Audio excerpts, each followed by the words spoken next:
I want to pay my respects to the Gadigal people of the Eora Nation, on whose lands we're meeting. Tonight, counting the cost of nuclear power. Too expensive and risky, or worth a fresh look? What the energy transition means for regional communities, and is Australia ready for an EV revolution? Joining our panel, Will Shackle. He's a 17-year-old Year 11 student and founder of Nuclear for Australia. Allegra Spender, the independent member for Wentworth, who's calling for a shake-up of the tax system. Chris Bowen, the Minister for Climate Change and Energy and the Labor member for McMahon. Nikki Hutley, an independent economist who sits on the Climate Council. And Ted O'Brien, Shadow Minister for Climate Change and Energy and the Liberal member for Fairfax.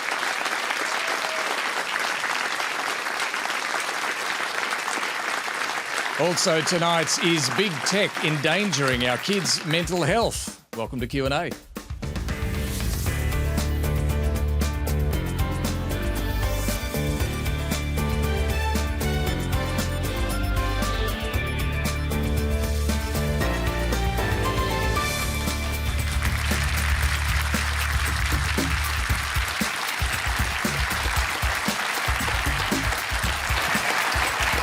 Hello, I'm David Spears. Remember, you can live stream us around the country on iView and all the socials. Quanda is the hashtag. Please get involved. Now, to get us started tonight, here's our first question from Hazliza Omar. Hi, panels. So my question is, are we taking a huge risk in achieving net zero with 100% renewables when the global renewable supply chain is currently under pressure? Should the nuclear ban be lifted to allow for early work development to ensure a sufficient backup energy option if the renewable pathway could not get us to net zero? And Hazliza, I should point out you're a committee member of the Australian Nuclear Association. Minister, let's start with you on this one. Well, thanks for your question, Hazliza, but we're not going to 100% renewables anytime soon, but we are going to massively increase our renewable share, as we absolutely have to, if we are going to play our role in arresting climate change. But to your question about nuclear, I can't think of a worse fit for Australia than nuclear energy. It's extraordinarily expensive. We don't have a nuclear industry in Australia, so we'd be starting from scratch. There's no plan on what to do with the waste. It's very slow to build. There are only 2 small modular reactors at the moment anywhere in the world, one on a barge in Russia and one in China, neither of them working commercially. I don't know why, with all our abundant renewable energy, which sure has to be stored and we need the transmission and we need to do all the work and we're doing that. But with all our abundant renewable energy, the best renewable resources in the world, I can't think of a worse thing to do than to then take the most expensive form of energy and try and retrofit it in to a country with so much cheap renewable energy. It's just the wrong plan for our country. So, Chris Bowen, you've released some figures today, some costs that your department's done on what you think it would cost to replace the coal fleet with nuclear. I suppose cost is really up for market to work out if it's too expensive for them. The question's about the ban, though. Will you ever lift the ban? No, because it's a massive distraction. I mean, this is a big job, to be fair, to lift our renewable energy. We wasted 10 years debating about whether climate change was real, and we had 22 different policies. And now, frankly, the side of politics which told us we didn't need to worry about climate change is now the side that says they've got the solution and it's nuclear. But it's a massive distraction. It would take a lot of our public debate, it would take a lot of government energy to go down that road, when in fact we should just put aside the last 10 years of denial and dysfunction and get on with the job of getting more renewable energy into the system, storing it, firming it when we need to at night. That is the best plan for Australia. But just coming back to the question, what's the reason for the ban? Why do you want to keep the ban? Well, the ban was put in by John Howard. So why do you want to keep it? Well, because it's a massive distraction from the task we have in front of us. And, you know, we have renewable energy investors right around the world lining up to invest in Australia. We've just got to get on with that job. I'm not being knocked over by nuclear energy investors. $387 billion would be the cost to replace the coal-fired power in Australia with nuclear. That's an enormous amount of money. It's $25,000 per taxpayer if the taxpayer funded it, or indeed those proponents would need to know they get their money back and they get it back from Australian energy consumers. Ted O'Brien, is that the cost? Do you agree? Well, no, I don't, David, and I think the last time Minister Bowen released some economic modelling on Australia's energy system, it was to predict a $275 reduction in household power bills. Well, what's your cost? We know Well, we know where that went. And so Yes, well, I don't think anyone predicted Putin was going to walk he into Ukraine, releases did they? a new set of economic modelling. And if he can't get the modelling right for his own policy, then he certainly can't get it right for a policy that hasn't even been released. well, Ted, which bit do you disagree Sorry, with? Minister, can I ask? let's just let Ted O'Brien have a go. Now, you've had the shot about the $275, right? So Yes. if that cost on nuclear power is wrong, what is the cost? So it depends on which way you model it, David. You see, I think what's most important is to learn the lessons from overseas, where they say the most important method when it comes to an energy system planning is a total system cost. Because when we open up our bills at home, what we see is the total system cost in that bill. Now, it's only with that methodology that you can get the right mix of technologies, a balance of technologies in a grid to get the prices down. So what's the now, cost? that is why Canada is using that sort of a methodology. Ontario, province of Canada, they have up to 60% of nuclear energy. Now, their electricity grid is 1/10 as dirty as ours, or to put it differently, 10 times as clean. Their energy prices at home, they're less than half of ours. OK, so what's the cost in Australia? Just can you clear that up? What would it cost in Australia? If I gave you the specific cost, I'm preempting the exact design and policy. Do you know what the cost is? I can give you the range, David, because I think that's fair, because okay, the range is where people are looking. So Chris Bowen came out today suggesting that it's around about $8,000 a kilowatt, right? $18,000 a kilowatt. 18,000. Now, and then he said that 18,100 is going to apply for how many? 71 reactors. So, and then it's far more expensive than the others, he says. So the experts predict that the cost is somewhere around about, some say 6, but let's say 8,000. The absolute upper end is 18,000. And even if you accept the 18,000 at the upper end, even the Gen Cost report he's taken it from says that the costs come down by the number of units you do. So that's but he hasn't made that assumption. I'll just jump in. That's a big range. Just keep Surely going you're up. not committing to nuclear power without knowing the cost. Absolutely not. And here's the thing. So what is the cost? And here's the thing, David. We haven't announced our policy. But you don't know the cost. You'll be one of the first ones. You'll be one of the first ones today. However, you've given us a very big range, though. Surely you must have an idea what the cost is if you're committing to this. Yes, we do. And but what is I'm it? not going to preempt our policy. It's a secret, is it? But here's the thing. It is. Until we release our policy, David, I'm not going to get the specifics. But have you worked it out or not? We are doing the modelling right now. So you don't know? And we are doing the modelling right now based on actual data. Based on actual data. What does that mean? Well, what? Good question. What Chris Bowen has worked his out on is hypothetical. But you're the one committing to it. We are the one formulating the policy. He's the one who's released the modelling. So GE Hitachi, Westinghouse, plenty of work on NuScale, it, but- all of these I've visited. We're getting data from. We are basing it on real data, not on a hypothetical that Chris Bowen has. but and when we release the policy, you still don't know But the it cost, doesn't though. cost the same in Australia as it does overseas. I mean, it's... Nikki, what is the cost in your view? So, well, I am not an expert, so I look to the experts. And like the Minister, I look at the CSIRO report, which was done in conjunction with the Australian Energy Market Operator. I don't think anyone in this room, there may be one, would know more than they would on this subject, quite frankly. They don't model it, though, Nikki. They do. They outsource it because they don't know. Yes, but they... well, that's not entirely correct. not true. They have their own experts there, and intervene but the here. cost is... Can I just get We'll hear from Nikki. the average cost at the moment is around 16,000 to 18,000. The average cost, okay? If we have solar, it's 1,000 per kilowatt, and its wind is double that too. There is no universe. And if you have your small modular reactors, which don't exist anywhere and haven't been proven, you still don't. I would love to think that there was a silver bullet to the climate crisis. Nobody's saying there's a silver bullet. Well, you kind of are. No, we're saying... You're saying this is essential to solving the climate crisis. Nikki, we're not. We're saying what we need is an all-of-the-above approach, not just one technology.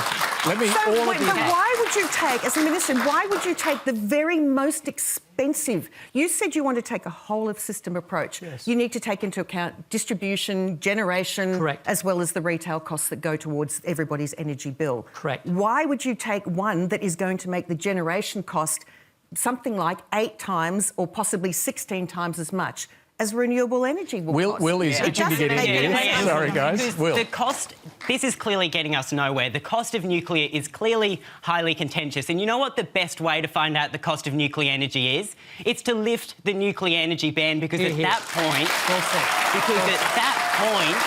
you can actually see nuclear reactors, what they will cost, because at this stage, no company is able to propose for nuclear reactors to be built in this country. And to what the Minister for Climate Change and Energy said about it being a distraction, well, look, we should have all options on the table. And what I would say is I'd bring out, this is the ban on nuclear energy. It's a single A4 piece of paper. And if the government was serious about reaching net zero and having a guaranteed path to net zero, well, they'd get rid of this. They'd get rid of this prohibition. And I think that is how you solve climate change, is having all options on the table. That's how you end the climate wars. And I think it's particularly disappointing when I think everyone had great hope when the Prime Minister came out and said that this government would end the climate wars, and that's myself included. I was really optimistic for that. But when you look to a government which has prejudices against certain solutions, I think it's disingenuous to claim that the climate wars are ending. And, you know, I'm not going to let the coalition off it either, because, well, obviously the nuclear energy ban was introduced under the Howard government, like the Minister said. I think this should be a uniting issue around nuclear. The facts are in, you can see the global evidence, and I think it's time that at very least Australia considers lifting the ban on nuclear energy. Allegra. Okay, I'm going to... Thank you.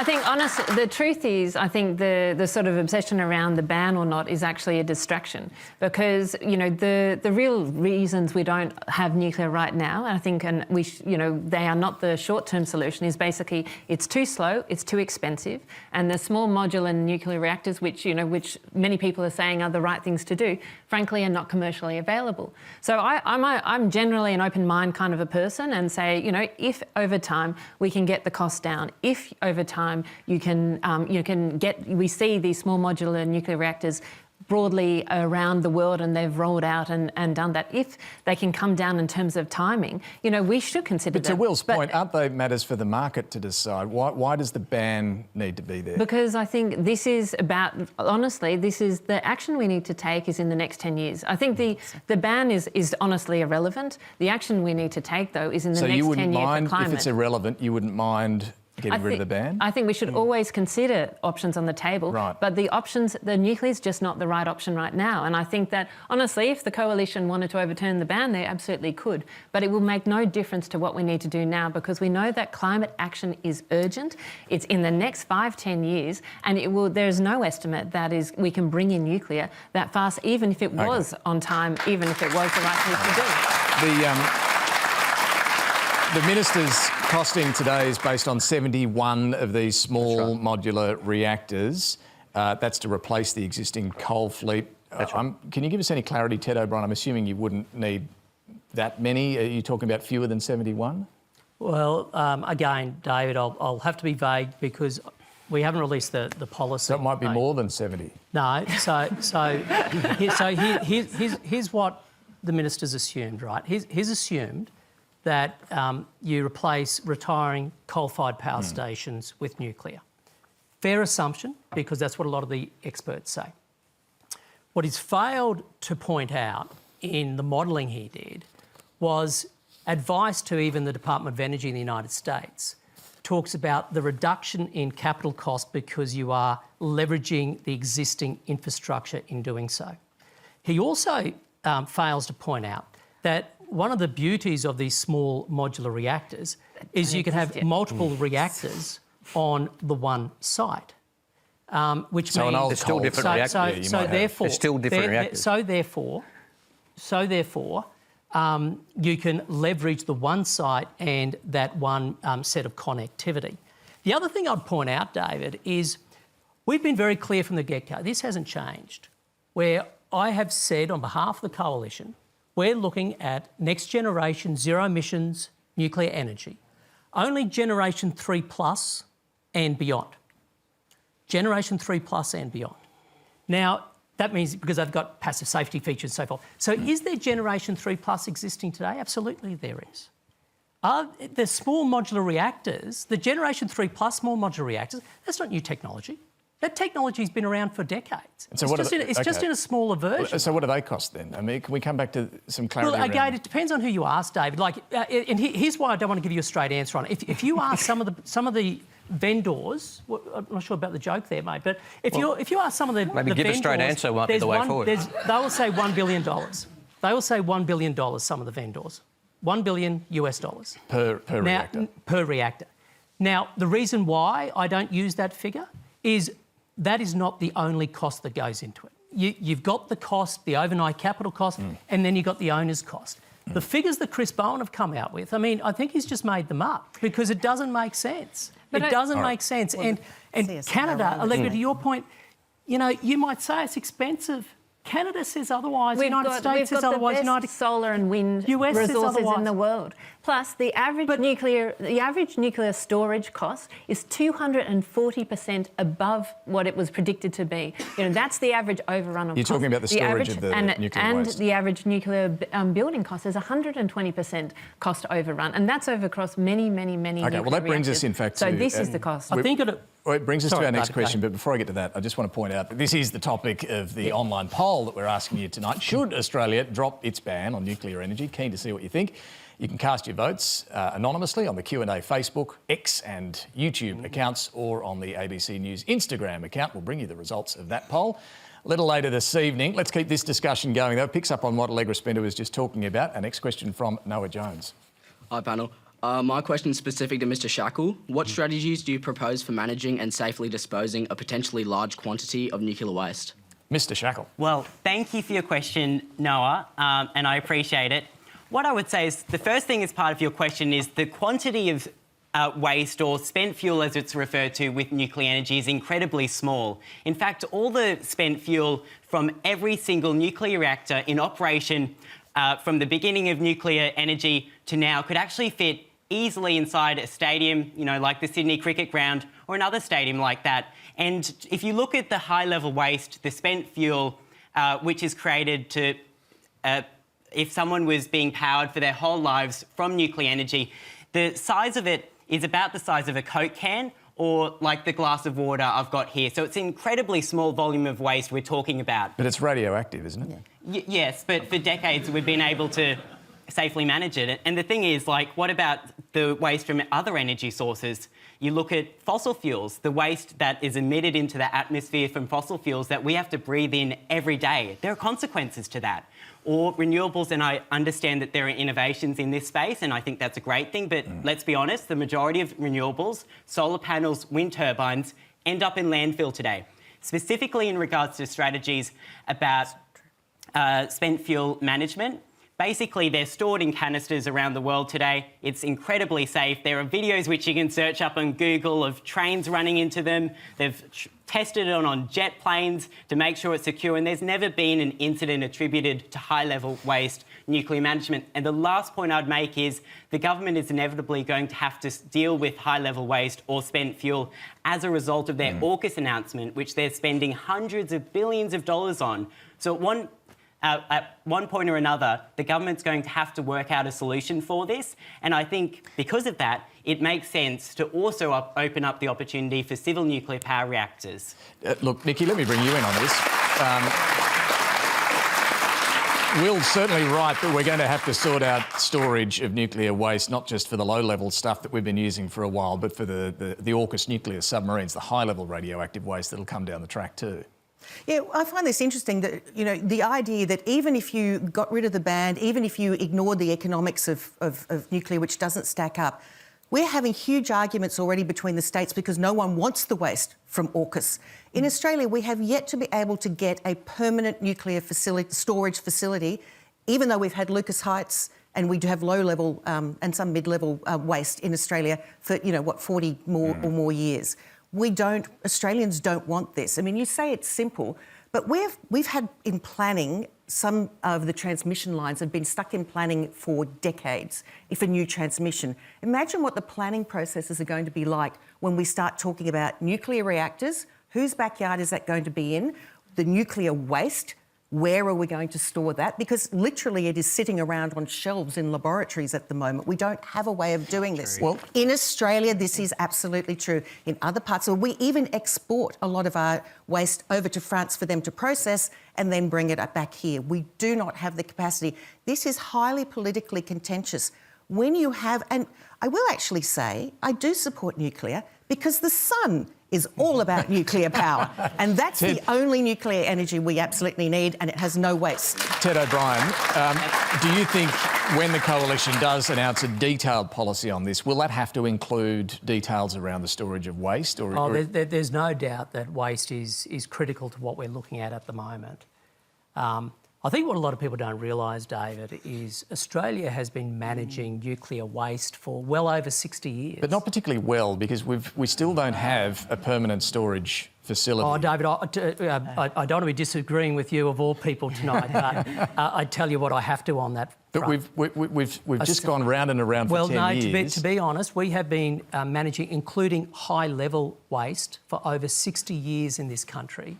We have demonstrable expertise. We are well renowned globally as being a successful nuclear country because we have a reactor. It's about 30 kilometres from where we are today. Where does it store its waste? There's some on site. Yeah, on site. That's close to capacity, isn't it? On site, the rules are they're meant to be moving that to a site which was going to be Kimber. This is my point. But we still haven't sorted this out. It's just been knocked back by the federal court. So would you have to identify a site to permanently store not just the Lucas Heights waste, but the waste that your nuclear reactors would also... Again, David, we're taking our lead from best practice globally. Right. Most nuclear waste is stored on site. Some countries are looking at potentially having a central repository. For the life of the reactor, you can typically store it on site. And that'd be your preferred approach. Now, learning the lesson from there, also because of the AUKUS deal, the Albanese government has agreed to manage high-level waste in Australia. Now, let me ask the Minister again, we about learned that. from the UK. Yeah, we know the Minister... Where's it going to be permanently? I think right now that is a matter for the Albanese government. No, it is. This has to be sorted out. Look at maybe some decades before that, nuclear waste is stored from the submarines. But it sounds like the Coalition might be suggesting on-site storage for any small modular reactors. When are we going to see the government settle on a permanent facility? I'm none the wiser after Ted's answer, to be honest. But in relation to waste, we know a small modular reactor actually creates, the Stanford study shows, up to 30 times more waste proportionally than a large nuclear reactor. And you're 100% right. Australia hasn't resolved this. The previous government, to their credit, tried. Points for trying. The Kimber site, they had a good go. The federal court overturned it. It does underline just how complicated... You could have challenged that in the High Court, you didn't. Well, but the fact of the matter is it wasn't landed. Not the previous government's fault. They tried, but the federal court knocked it over. And yes, we've taken the decision not to argue with the federal court, and I think that's the right decision. I think it shows how hard it is. Now, in relation to the submarines, remember when the previous government announced AUKUS, they said it had no implications for the civil nuclear industry. There was no need to go down that. There were no links. That's what Scott Morrison said. That tune has changed since the election. Now they say, oh, you've got the nuclear submarines, you might as well have a nuclear power industry. There's a complete change of tune. Now, you're right. Yes, the nuclear submarines will generate some waste, only at decommissioning. Unlike a nuclear reactor, which generates waste every day, a nuclear submarine generates the waste at decommissioning. We're a decade or so from getting one. We're many decades from decommissioning it. All right, we need to keep moving. Just very, very quickly. The Minister sits on the National Security Committee, the peak body for our strategic defence in this country. He has given commitments to the United States and to the United Kingdom that we can effectively manage high-level nuclear waste. Here he is on national television saying that we can't. That is a serious concern. And just because you can take... Just very quickly, Will. I very quickly have a word. I don't think the issue here is the science. The issue here is politics. I think that's really clear. We have the solutions of how to manage spent fuel, high-level waste around the world, and I think it's a shame we're still having these discussions and fear-mongering about high-level waste spent fuel, because I'm sure they wouldn't be having these discussions in France or in all of the other countries around the world which are able to successfully manage nuclear waste, and it's not an issue to them. But for some reason, it is here in Australia, and I think that says a lot about our politics today. All right. We do need to move on. Next, we're going to hear from Hilary Morrissey. Hilary. Should the New South Wales state government pay between 200 and 400 million to keep Australia's biggest coal-fired power station, Eraring, open for 2 more years, or simply give every New South Wales household a solar and battery package? Allegra Spender, let me hear from you first on this. This is in your home state. Yeah, look, I think that I don't want to see Eraring stay open beyond when it's currently closed, sent to be closed, and I think it's time for us to actually take action to support households for this transition. Because frankly, households are suffering from high power bills, from high petrol prices and high cost of living. And I think we have a great opportunity to support families, renters, a lot of renters in my area, a lot of people in apartments, finding solutions that help those households lower their power bills in a way that is both good for the environment and it's good for their hip pocket. Nikki, so yeah. That's where I think we should be driving our money. Nikki, the New South Wales government argues it needs to do this, pay to keep it going, because it's obviously worried about supply, energy supply. What do you think? Yeah, look, supply is obviously an issue, and if we just got off our backsides and went faster with renewables, we wouldn't be in this position. We've, as the Minister said, wasted 10 years across states and federal government in failing to make decisions, and particularly with the build-out of transmission lines, which is a big problem. But the one thing that I just cannot countenance, look, I get a bit emotional here. I became a grandmother 10 days ago to the most beautiful baby girl. And all I can think about is her future and what sort of planet. You look at the intergenerational report, you look at what climate change is going to do to our planet, not necessarily in my lifetime, but in her lifetime. And we cannot expand coal mines, we cannot keep putting more LNG facilities there. Fossil fuels have to come to an end. The International Energy Agency just this week, the CEO said this is the end. He's already called out coal, he's now calling out oil and gas. We can't expand, we have to find alternatives. If you do a cost-benefit analysis of any of these decisions and you put a fair price of carbon, the damages cost, a social cost of carbon on it, you would never make any of these decisions because economically it does not stack up. Chris Bowen, what do you honestly think about your Labor colleagues in New South Wales using taxpayers' money to keep Eraring? Well, they haven't said that they will do that yet. So let's just look at these. Well, they're in negotiations. They're in discussions with Origin Energy. So we are in the middle. I completely understand, Hilary, why you'd ask that question, and I understand where you're coming from. I don't think it's as simple as a transfer of, supporting households onto solar, but I completely understand where you're coming from. Now, we are in the middle of this massive economic transformation as coal-fired power leaves our system. And hardly anybody would suggest we need new coal-fired power. Ted's party does from time to time. But what do you think of this decision, Chris Bowen? So I'm just getting to that point.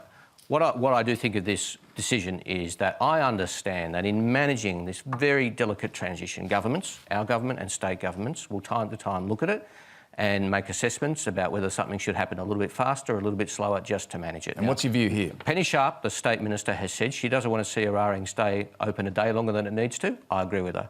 And it can't shut a day earlier than it has to, and I agree with that as well. So none of us want to see a lengthy extension, well, certainly I don't, a lengthy extension of Eraring, but I completely understand. What does lengthy mean? I'm not going to second guess what the government's trying to do here, state government. But it does have impacts, with respect, Minister, on your emissions targets, right? So yes. Can you shed some light on that for us? Will running Eraring for another couple of years biggest coal-fired power station in the country, make it harder for you to achieve your targets? Well, it's scheduled to close in 2025. Our target is, of course, 2030.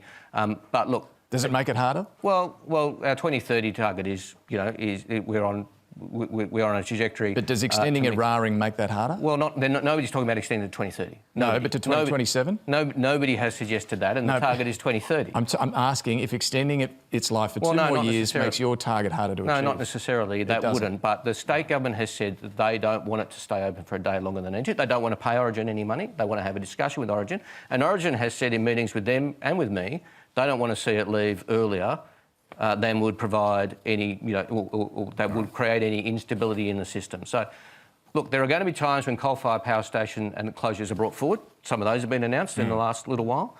There's going to be times when people say, look, I think this one we just need to look at, is that exactly the right time? Is August 2025, was that handed down from the Mount as the exact time it must close, or would it make sense to talk to Origin about a staged withdrawal?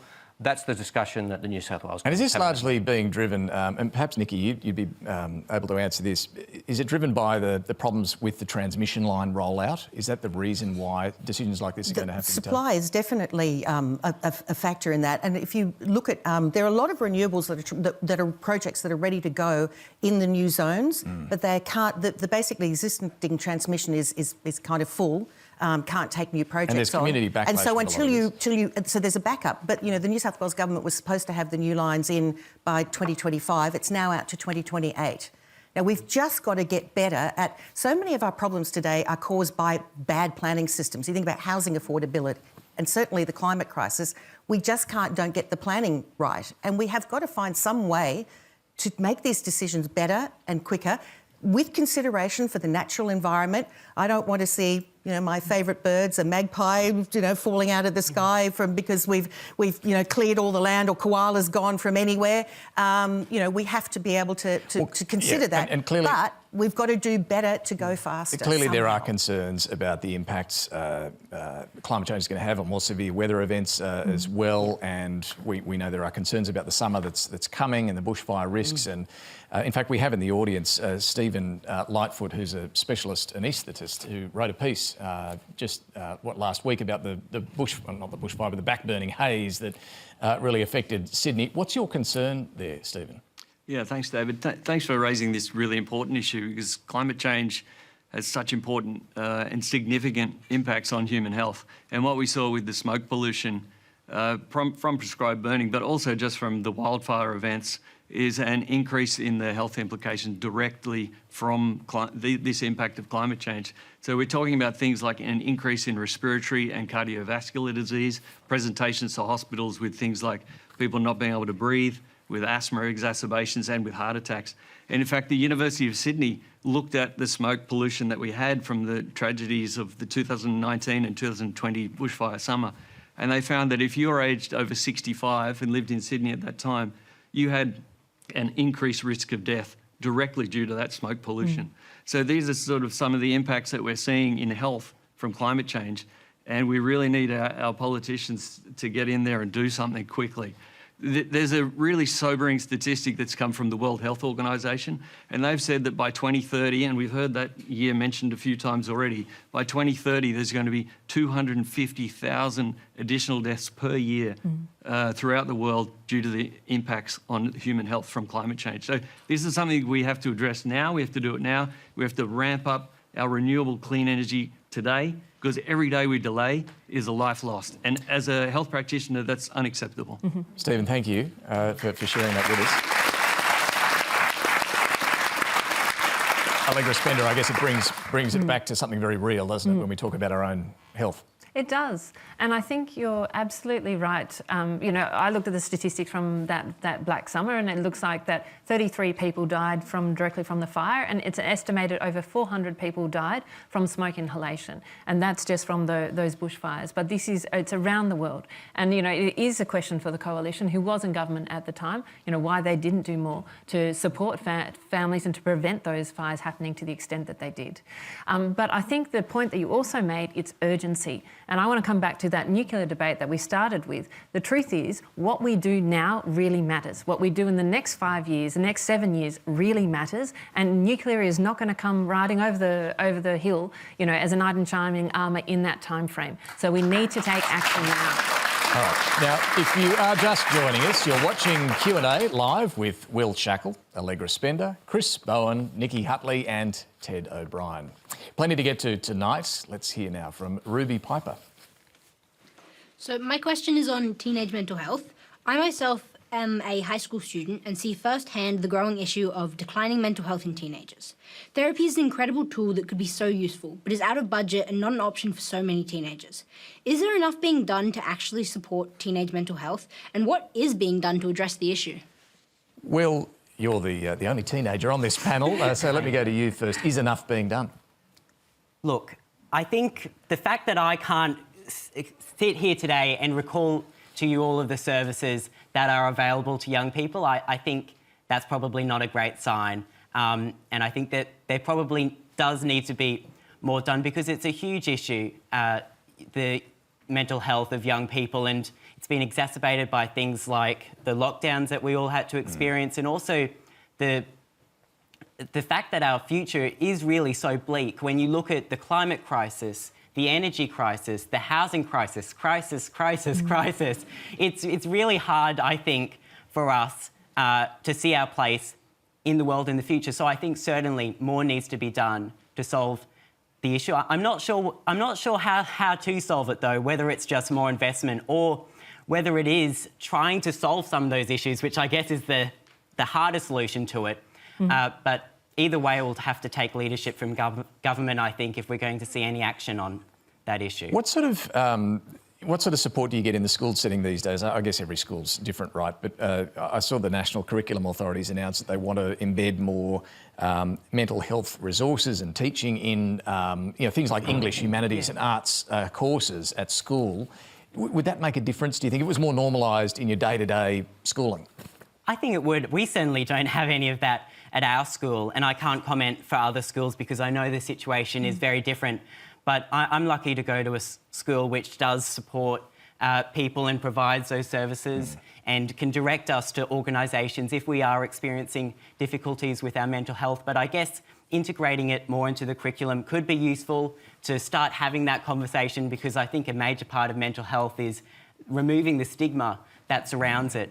And I think maybe that is something. And is social media making it worse, do you think, these days for kids? There's no doubt that social media is making it worse. I can point to...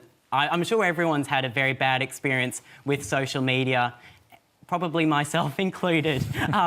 And I think it's, whether it be from online hate, from bullying, body image issues, social media is not helping, and I think something seriously needs to be done if we want to help young people and alleviate some of those issues that young people are facing. Yeah. What needs to be done about that, do you think? Or what can be done about that? I mean, I think you've raised two really important points. One is what is the support that we can give people when they're facing mental health challenges, but also what can we do to prevent that? And, you know, one of my colleagues, Zoe Daniel, actually had a forum last week in Parliament bringing together some of the social media and a lot of people from around eating disorders and body image, because, you know, it's a startling statistic that on TikTok, if you are recovering from an eating disorder, the algorithm delivers many more, you know, dieting and that sort of content to you. So I think there's a lot that we need to do on the prevention side, but also making sure that we actually have the support as well. And if this discussion's raising any difficulties for you or anyone you know, the numbers for Lifeline and Kids Helpline are there on your screen. Let's get back to the energy debate. Our next question from John O'Brien. John. G'day. As we transition from fossil fuels, what happens to small local communities? John, I should point out you're from the Upper Hunter, where the Liddell coal-fired power station closed earlier this year. What impacts that had locally? It hasn't had a major impact in that there's a lot happening in the Hunter anyway. There's the conveyor belt of coal is still delivering coal to Newcastle. We at Arts Upper Hunter are running a program called Liddell Works, which is 16 artist residencies at the power station as it closes. It's marking the transition It's marking the legacy, the double-sided legacy of the Liddell Power Station. Amazing workplace, CO2 into the atmosphere, all those sorts of things. We're running workshops, community events, because we see this is the time when we should be asking that really important question. So we're transitioning from coal. What's that future going to look like? What's this community, that community, this community that's been involved with power generation or coal? What's that going to look like? And what can we do now to put in place some of the building blocks to make sure those communities are vibrant, are vital, that they have opportunities built into them as well? And there's, you can have a big infrastructure, but you can also have better education system, creativity brought into the heart of the debate. John, it's a very good question. Thank you. Nikki, let me go to you on this. Are we getting it right when we talk about transitioning coal communities? Yeah, look, I think we're having a lot of really intelligent conversations, and that includes the Hunter region. The New South Wales government has done a lot of work in looking at what the transition pathway might look like, looking at what are all the strengths of and opportunities for that region, the different sectors. Obviously, agriculture is incredibly strong, tourism as well, renewable energy zones, trying to work out how you patchwork in the new sectors of our economy in the older sectors that are inevitably going to disappear over time.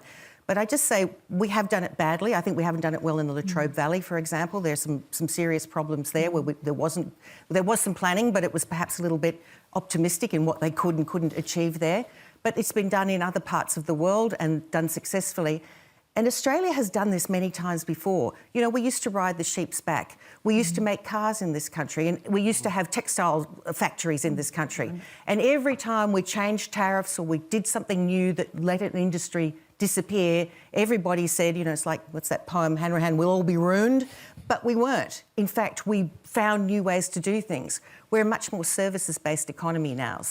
And services can actually be done more flexibly in different regions. What we do need to do, though, is to make sure that we have the right infrastructure. So Upper Hunter particularly, making sure you've got really good roads so that people can get to and from if they need to, and trucks to and from the city, hopefully electric trucks, of course, but also communications. I mean, that is a huge problem at the moment. Still in lots of regional areas, we don't have great NBN connectivity. So if you get the infrastructure right and you support, and you're totally right around skills, we need to match those. But we absolutely can do this. And I know the Climate Change Authority is about to do some modelling around the impacts of the transition and what that might mean for sectors and regions. So I think we are having the conversations. We just need to make sure we're having them at the right speed. Chris Bowen, what do you say to that? Well, thanks, John. It's an enormous challenge, but it's also an enormous opportunity. And as Nikki said, we've been through this before. You probably lived through the closure of the Newcastle Steelworks a few years ago, and everybody said that was the end of Newcastle. With the right policies, the right investments and the right framework, Newcastle didn't look back. As tough as that was to manage, create new jobs and help people in the transition. And that's exactly what we're doing. We've set up a new government body, and we don't do that lightly. Like, we don't set up many new government bodies. We've set up the Net Zero Authority just for this task, to focus like a laser on areas like the Hunter, the Latrobe, Central Queensland, etc. Recognising that there's enormous opportunities. The renewable energy and the energy of the future will be made in those regions. The regions that have powered Australia for so long will power us for generations into the future, and indeed power our region and export renewable energy. We'll always be an energy country, and that energy will always be made in those regions, but the energy will change. It will become renewable. That requires management. That's why the Net Zero Authority, which we've set up, chaired by Greg Combet, who knows the Hunter very, very well, is they have the job of identifying the obstacles to investment in regions like yours, knocking them over, working with me and Ed Husic and the other ministers to knock them over, to work with communities on building the skills necessary. It's not just about retraining. Retraining's got a role to play, but more identifying the skills, working with individuals, working with communities. There's great work being done in the Hunter. You're all doing great work. The Hunter Jobs Alliance, I give them a shout out. It's doing excellent work, working with government, managing this transition. Let me just jump in there. Allegra Spender, you're one of those who wants to move faster in getting away from coal-fired power. What do you say to communities like that directly affected?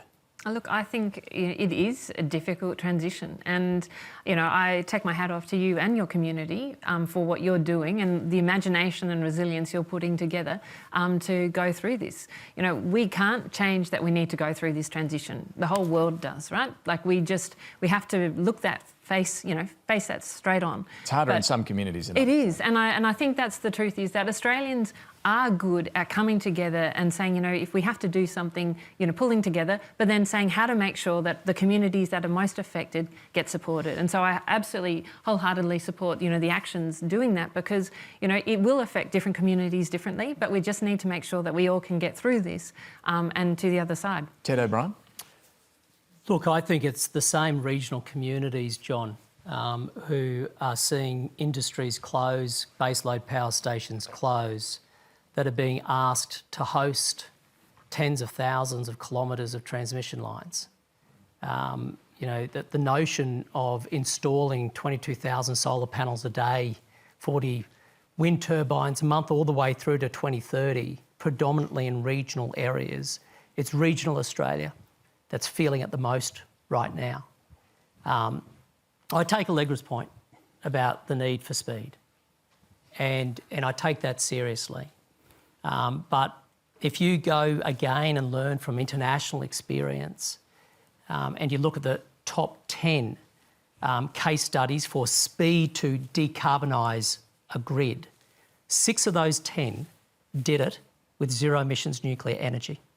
The speed at which you can do it is faster with nuclear. Another 2 were hydro, another 2 were wind, by the way. And so where speed is key, well, nuclear has to be on the table. And I learned from Wyoming in the United States earlier this year. This is a coal community. One of the reasons they're excited about their retired coal-fired power stations going to nuclear is the workforce moves over. By and large, the exact same occupation, which means they don't need to move home. They can stay together.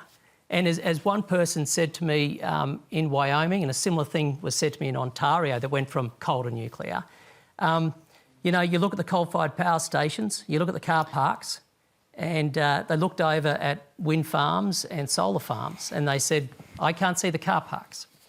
And for me, that went to a point, because when Liddell closed, the majority of that workforce was either moved to another coal-fired power station, or they finished their job, so they made redundant. There was only a handful that found jobs in the clean energy system, right? So there's a lot to unpack in that. And I'm pro-renewables, by the way. This is just all about we need all of the above. We need a mix. But clearly pro-nuclear, as we've heard. Next, we're going to hear from Darshan Sachdev. Thank you. I'm an eye surgeon, and as a professional person, do believe in environment and pushing these alternative sources of energy. And you heard from our anaesthetist colleague that how bad things have happened because of the environmental what's happening. Now, there are concerns, and my question asks that question. Now, my question is, what is going to happen with all the wind turbines and solar panels material when it's out of date and not functioning? What would you do with them? Mm-hmm. So, there's a lifespan for solar and wind. What happens to that material? There's a lifespan with everything. Thank you for the question, Doctor, and thank you for your question. I'm sorry I didn't get to answer it. I'll try and sneak an answer in if I can as well. But to the question about the future of renewables, it's a legitimate question, and you're asking it very legitimately. Other people use it as an excuse not to go down the renewable path. It's like saying in the 1920s, let's not invent cars because they'll all go to landfill. Solutions get found. Now, the fact of the matter is, every element of a solar panel can be recycled today, every single element. It's a little complicated to separate them, but the technology exists and it's becoming increasingly commercial, and it will be commercial. There's around 6 companies in Australia working on it, great companies to visit. There's a company in my electorate which actually slightly differently, but does that extraction process with motherboards and gets all the minerals out. So it's technically possible. With wind turbines, 85% doesn't need to go to landfill today. All the metal can be recycled. There's a slight complexity with the coating that goes over the wind turbines, extracting that. But that is, in many instances, raised as a reason by some, not by you, sir, but by some, for not going down the renewables path. Just on that, I'll just jump in there. The concern is, I mean, these wind towers are huge. Yeah. Even to reuse some of those materials, it's expensive to pull it down, decommission it. Who carries that cost? Well, when we come, the companies carry the cost. So never the farmer? No, the company's running the the wind farms. That's part of the arrangements, and with offshore wind, that'll be part of the licence conditions as well, where we have a bigger role to play. But I just want to make this point about the transition, because your question was, I think, very well put. I mean, the bushfires are an example I use of why we have to move fast. Some people say we're moving too fast. Some people call for a pause in Parliament. But those 2019 bushfires we all lived through, if we don't hold the world as close as possible to 1.5, they will become the average result by the 2040s. The average result. And a good year by the 2060s. We can't do that to our country.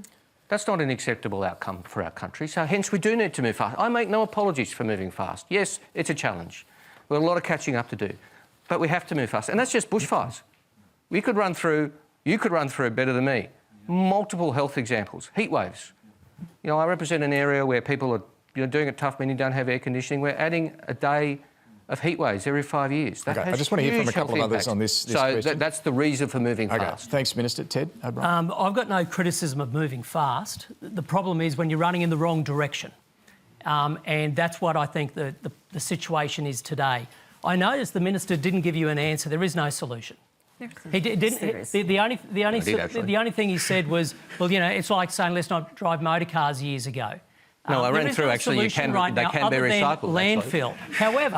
However, he is happy to reject nuclear on the basis of waste, even though there is a solution in play today, Ted. right? You're obsessed. This is the problem we have. You need consistency, and my view is pretty simple. We need to have all technologies on the table. But we can't just double down on one technology. No other country in the world is trying to do it like we are.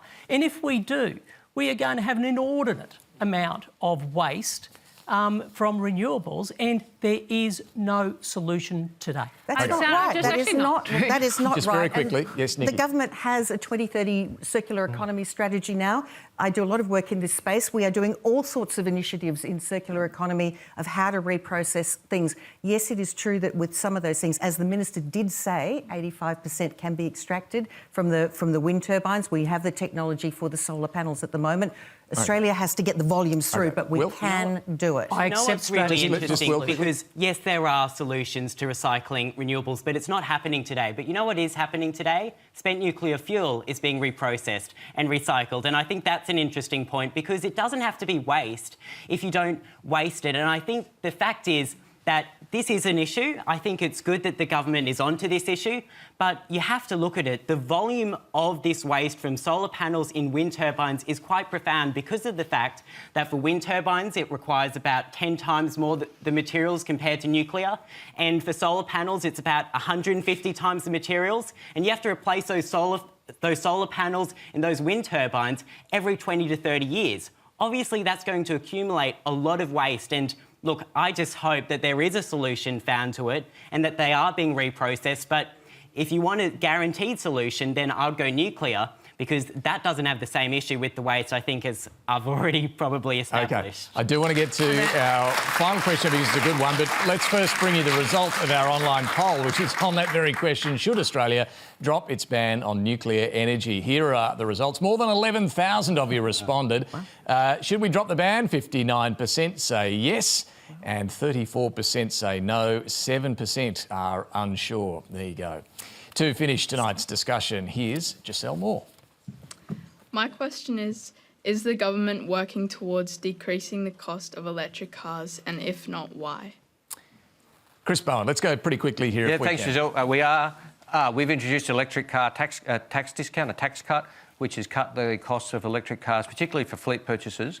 That's important because those fleets, those company cars, then get sold in a second-hand market in 3 or 4 years' time. And the real way to get affordable cars is to get second-hand affordable electric cars for young people in particular. So we're driving it that way. We've seen electric car sales lift from 2% when we won the election to 8% today. I want to see more, but that's not too bad for the first 16 months or so. And then we're going to introduce fuel efficiency standards as well. That's a fancy way of saying we're going to make the car manufacturers send more affordable electric vehicles and no-emissions vehicles to Australia. At the moment, Australia and Russia are the only 2 countries that don't require that. It's been a problem for years. The previous government didn't fix it. We're going to fix it. I'll get your thoughts in a moment, Ted. Allegra Spender, fuel efficiency standards being worked on, it's coming. What do you want to see there? Well, look, I want to see us to take really strong fuel efficiency standards, and to be honest, I wish the government had gone faster and taken that to the election, because it should have been part of the election platform. Frankly, we should have fuel efficiency standards. There's no reason why we should get the dirty cars in this country. So we should be taking this standard. This is getting a little technical, but should it incentivise hybrids or only electric cars? Look, I think fuel efficiency standards are about the sort of range of cars, and what the idea is to get a range of cars that are overall less and less polluting. And so I think you can have a mix of those sorts of cars. But I think in general terms we should be pushing, for faster action here. And I'm going to take this opportunity to sort of go back to sort of Ted and this question on nuclear and cars. Cars is an opportunity for us to decarbonise quickly. As I said, I'm open to the idea of, what the role of nuclear could be in the future, but this is just not the fast opportunity for the next 7 years. So have you got an electric car yourself? I have one on order. I don't have a garage or a driveway, so I'm like a lot of people in my area who don't have that infrastructure. So what are you going to do? Because you're right, a lot of people have this problem, right? Yeah. You might be in a building where there's no... Yeah, no. So what are you going to do? Well, I'm going to do is there are more and more charges coming up. We're working with the states, councils and federal government. So you're getting a car that you won't be able to charge at home. Yeah.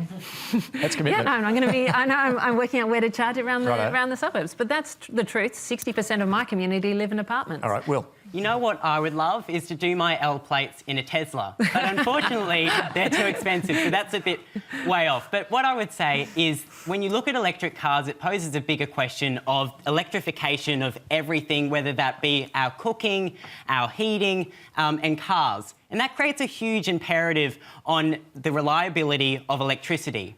And when you look at a solution like renewables, and when the government is pursuing a renewable-centric approach, inevitably, they are just inherently less reliable than the current baseload generation we have, and of course less reliable than nuclear, which is the most reliable form of energy. I thought you might get back to nuclear. I know, Let me just stick with cars for a moment. Yeah. Ted O'Brien, do you support some of the things the government's doing, including this fuel efficiency standard they're about to announce? Well, David, there's no doubt that despite multiple years of Australia's emissions coming down, since Labor's come to office, despite all their talk, emissions have gone up.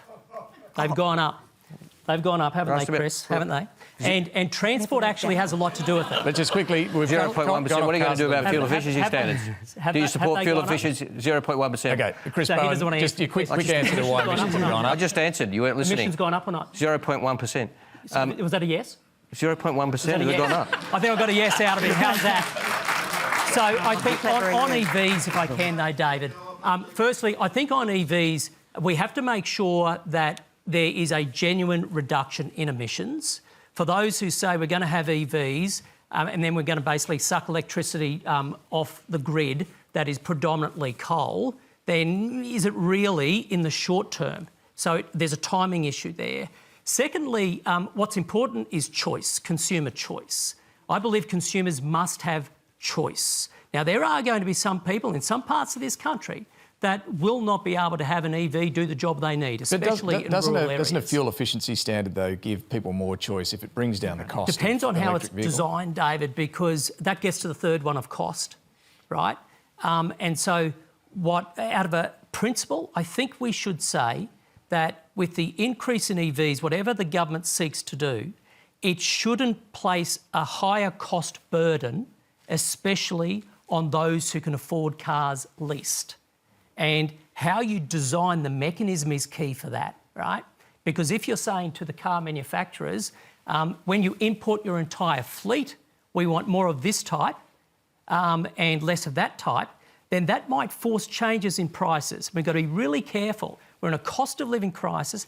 Everything's going through the roof, including energy, that we can't have. Isn't the problem, though, that we're in a global market? We don't make cars here anymore, and that if we're the only ones with Russia who don't have an efficiency standard, we get dumped with all the old clunkers. Exactly. There is no doubt that we need more choice of everything. I think my point, though, David, is we need to take a principled approach, or should I say the government actually should, right? In terms of the opposition, what we want to hold them to account on has to be genuine emission reduction. It must maximise consumer choice. and it must not increase cost, especially for people and families that just can't afford it right now. Nikki? Look, the economics of EVs at the moment are difficult for some people, that's true. The charging infrastructure is not accessible to everyone, but we are moving faster. We're going to have more and more Chinese models on the market, bringing down the price so that Tesla isn't your only option. They will become more accessible, but part of the problem has been we had a previous Prime Minister who said that EVs would ruin the weekend. And I had people in the ACT government say to me, what can we do, when the last government was in, saying, because they have moved so fast and they have so many fantastic policies that they have rolled out to provide incentives. They have interest-free loans so households can put in batteries so they can charge. They're doing research as to where are the best places to put the infrastructure for charging. If we're sensible and we plan this, there is no reason why 2030... In fact, I'd like the government to go harder. I'd like us to have a deadline, like so many countries around the world do, on EVs or hybrids by 2035. So just get rid of everything. Don't sell any else. more internal combustion engine cars after 2035. We got rid of lead-free petrol. Right. We should be doing the same thing. And it's not just sucking it from the grid, by the way. If you look at what ARENA's studying at the moment, cars will actually be a means of storing energy and putting it back into the grid. Would you- They I don't argue become with that. part of the solution. Chris Bowen, just on Nikki's call there for a target, a year by which we stop selling new petrol and diesel cars. No, we won't be doing that, but manufacturers are doing it. Manufacturers are announcing their exit plans from ICE vehicles. Okay. But that, why won't you do that? No, well, because we're focusing on getting the design of the fuel efficiency standards right, and that is a complicated exercise. We've made very good progress, the Minister for Transport and I, but it's quite a complicated, as you can tell by this conversation, design process. But it's absolutely essential. Ted's not correct when he says if you're taking the power off a grid which is powered by coal, you're not reducing emissions. You still are. Of course, you're taking more emissions out if you're taking it off renewable energy, but you're still reducing emissions if you're taking it off even the grid as it is at the moment. And electric vehicles will ultimately become batteries on wheels because they will store energy, and they are equivalent to 5 Snowy 2.0s if every car in Australia was ultimately electric. Well, perhaps once you've finished finalising that fuel efficiency standard, we can all come back and talk about the detail of all of that and see if, Will, you might end up with an electric vehicle one day yourself. Look, that's all we have time for. Please thank our panel, Will Shackle, Allegra Spender, Chris Bowen, Nikki Hutley and Ted O'Brien.